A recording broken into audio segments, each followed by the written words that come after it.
Hi viewers, today we are going to discuss about handwriting analysis. I hope you all are fine and doing great. So what is a handwriting?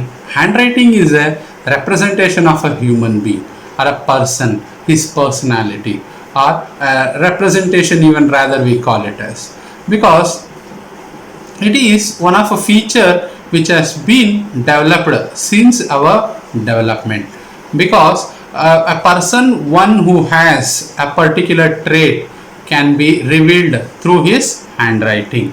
So in this video we are going to discuss about the handwriting and its analysis.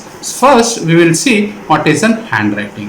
Handwriting is a unique which is each to individual. Generally in school days, if we have done any mischievous things, for example, if a teacher is given a homework to you and instead of writing, you have given to your younger sister or a younger brother and forced him to write. Instead of you have to write, you have forced your brother or sister to, you might have made these mischievous things. So in such a scenario, when you have taken that homework to your teacher will definitely make it out that it has not been written by you.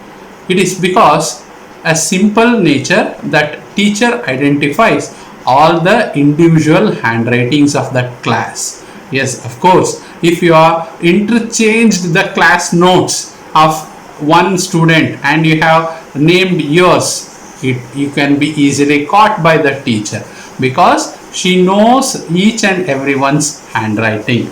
Yes, in the same theory we are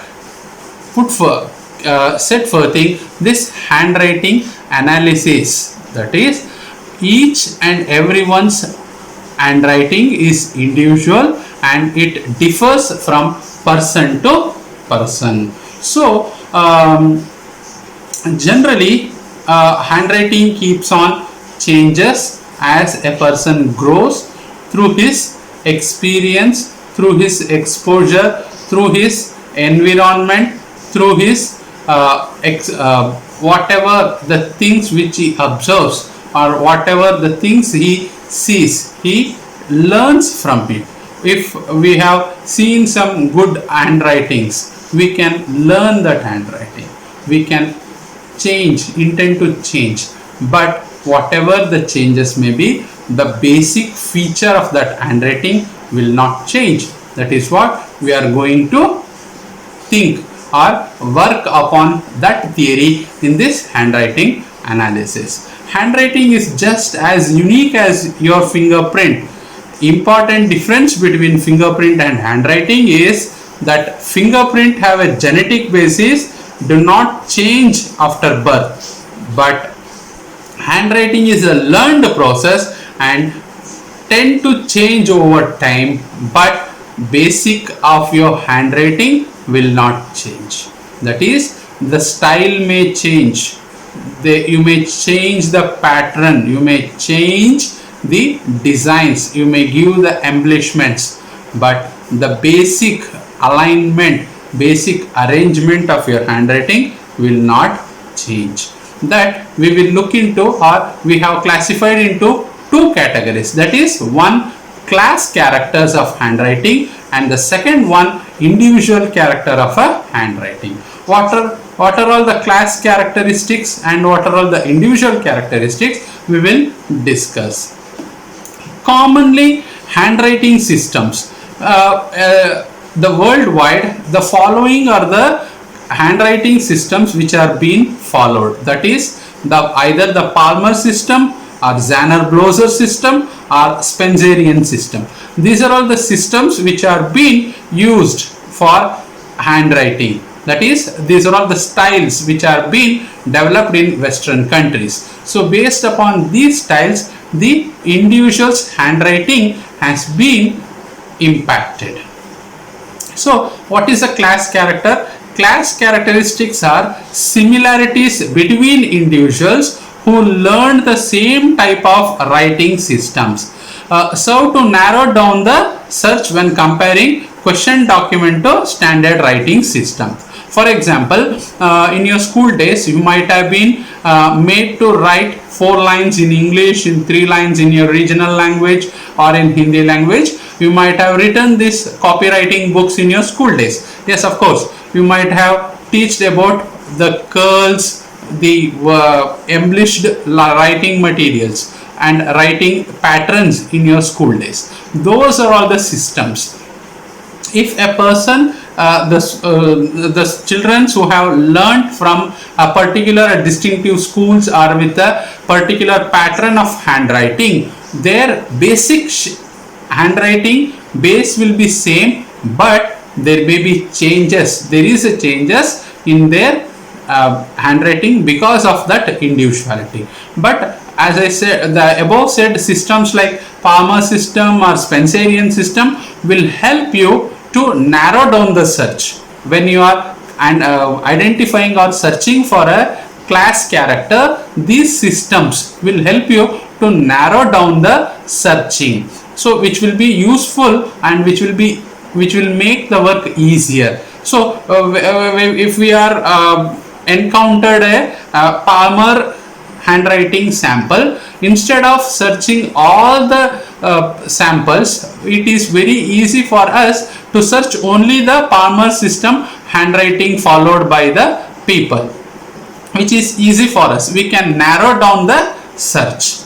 The second one is the individual character. As I said, though the signature base pattern has been similar, the individual characters are the main things which have to be observed carefully for identifying the handwriting. The individual characters are very individual to each and every person. The following are the individual characteristics which has to be observed very carefully. The first, arrangement. Second, alignment, margin, slanting, speed, pressure, spacing, line quality, embellishments, movement and pen lift.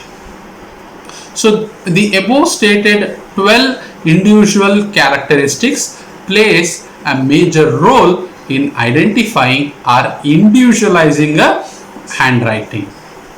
These 12 characteristics will play major role in identifying the handwriting as well as with the comparing the handwriting with the suspect as well as from the documents or the samples which are being recovered or collected by the examiner. Line quality is nothing but while writing, what is the line which we are being following. Letters either flow or there is a erratic or shaky. Whether you are writing in one line, whether you are maintaining that line, or even we can call it as a margin, why either you are following one margin or there is a wavy writing or there is a increased or there is a decreased line quality, that we have to observe. The second one, the spacing.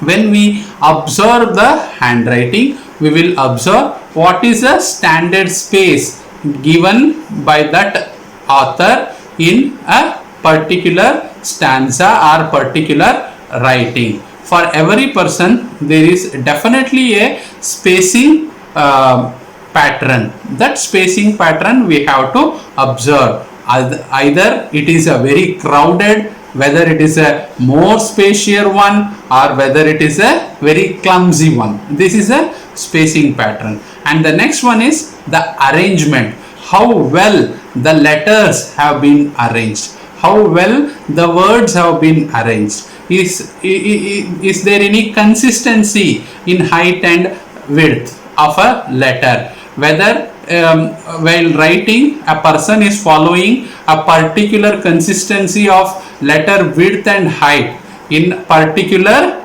stanza or in all its document. That is the actual arrangement, or generally we call it as an actual measure of a letter size. Utilizing the scale, we can measure the letter size and we can find out the arrangement of that person. Even in case of spacing, we can find out the standard spacing between the words of a author. Second one, the pen lift. The next point is the pen lift. Whether a person have while writing, while continues the letters or the words, how he gives the continuity between one word to next word, and how he gives the continuity between first word to second word, and how many times he lifts the pens while writing. For example, if a person has following some particular writing system, that system will be followed. For example, if you have learned using a fountain pen and you are writing in an embellished or in a curly form, you will be writing. For example, we are saying while writing in a handwriting book, we will be writing in a one single flow. For each word, there will be no any pen lift, or a single letters will be formed together. So here we will see whether a person has formed that word in a continuous form, or he has written individual words to form a letter, individual letters to form a word. And then alignment, as we have discussed about the alignment, the next is the margin, whether he has maintained the margin, whether he has written on a margin or above the margin or on the margin or below the margin, or is there any incontinuity in following it. All these things we will discuss or we will analyze. And next, the slant, whether while writing he is slanting the words towards right or back, that is left, or straight slant, whether the person, the author, while writing is following any particular slanting style, that is whenever there is a loops, he is following the backward slant or the frontward slant, that is right or a left slanting, or either it is a 90-degree straight slant. All these things will be analyzed. And the next, speed. What is the speed of a writer? So generally a literate person will have a good speed in writing when compared to an illiterate or a slow learner. So each person will have their own speed of writing the contents. So that speed differs with each person to person based upon his physio and neurological with his pen handling. So while handing, we can see what is the speed of that writing, a person's writing. So we can observe the speed of a person in his ending, how he ends, whether he ends with a long line or whether he ends properly, whether he ends with a thin line or a very sharp line. All these things will help us his speed. Next, pen pressure. Generally, if a person is utilizing a fountain pen, the pressure may not be found. But nowadays, the usage of fountain pen is very less. We are using all the gel pens and ballpoint pens. Pressure will generally be there in the writing pattern. So here we will observe movement and pressure. How the handwriting, how a person, one who is writing, is giving pressure, where he is providing the pressure, whether he is providing pressure throughout consistently, or is there any particular point where he is pressurizing. So it can even a psychological analysis, that we call it as a graphology. It can be even done through graphological analysis or just a document analysis. So that psychological or graphological analysis will help us in criminal profiling, but here we will only analyzing the handwriting for comparing the question and with the question document with the samples. So here we will see the pressure, where particularly person is giving the pressure while writing a content. sometimes it may be due to a pen, accumulation of ink may happens. Accumulation of ink is different than that of with the pressure, because pressure will have a intended writing on the next sheet, or pressure will be on a backward of that sheet. That we have to observe, not only the accumulation of ink. And then the last point, that is embellishment, that is more decorative writing. For example, if you see the signatures, you will see lot of decorations in writing.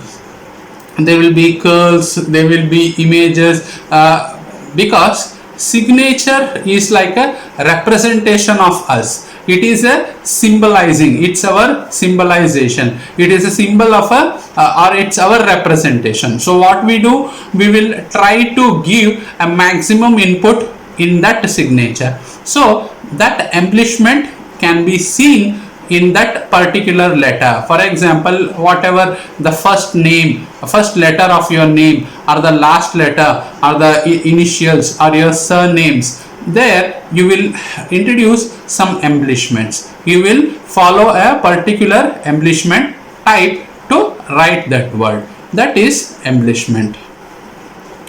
Factors which influences handwritings may be of physical, mechanical, genetical and psychological.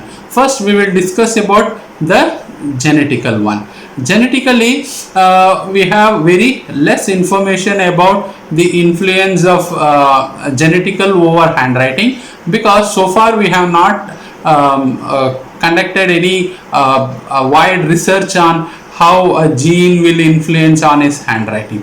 There are very less research, but still there is some little researchers which has proven that the literated parents' children will have a good handwriting, because it can be even from environmental factor, because a literate parent will look over their children's handwriting and they may teach how to write, they may teach how to write well, and they may teach them to how to form a letter better than that of a illiterate parents. So it may be genetical or it may be environmental factor, which is not at 100% proven one, but still we have found that there is a genetical influence in those children which are passed from their parents' gene. And then the mechanical factors. The mechanical factors are like the pens, the influence of pen, accumulation of ink, the design or shape of a pen, and any disturbances in that area, environment, the paper material or the book or the pen quality, ink quality, all these things are mechanical features. And physiological features, the physiological features is the muscular, and that is we call it as a hand and pen coordination. That is the coordination of muscles in the hand between handling the pen and how pen is being held, and how the holding of pen will help us in writing. If you are using the 3 fingers for holding a pen, if you have been told to use only 2 fingers, it will be very difficult, because you have been practiced with the 3 fingers, you will be unable to hold it in 2 fingers. So you have to write by holding 2 fingers only, but it is not impossible to write. It is possible to write, but still there may be lot of changes in handwriting. It may be shaky, it may be some wavy things, there may be some difficulty in formation of letters. Of course there may be changes, and if you change the fingers while writing, your handwriting will also change based upon the physiological coordination of your muscles and your fingertip with the pen. Then the last one is the physical factors. The physical factors, which are all like, the very best factor is like your personality or your physical endurance or fitness. If you are a literate, there is no chances of shaky handwriting, because you know very well how to form a letter. It may be any period of time. you might not have written that word. If you are well versed once with formation of letters and words, definitely you will not forget. You will form that letters particularly in the same shape and you will produce that letter. But if you are an illiterate person and you have been studied for a small time or a very short period, and if you have been not in a touch, and if you are being suddenly asked to write, there may be some shaky and a wavy formation in a writing. Generally we call it as a tremors. Tremors is one of the major factor which helps in identifying the analysis, identifying the person fitness also, because a well endured person will not have a tremors while writing. If a person is having any problem, neurological problem, or if he is having any physical problem or problem with his physical endurance, his writing will have some tremors, that is shakiness. There will be a lot of shakes while writing. His hands will not have a steady, his hands will not steady means while he is writing there will be lot of movements in his hands, because of which his writing will have lot of disturbances. That disturbance we call it as a tremors. In one of a standard case, these tremors have played a major role in one of a check bouncing case or a check fraud case. It is one of a major case where it which has been set back through this tremor, that is a physical influence of handwriting. In our thank you for watching this video. We will meet very soon in a next video. Thank you.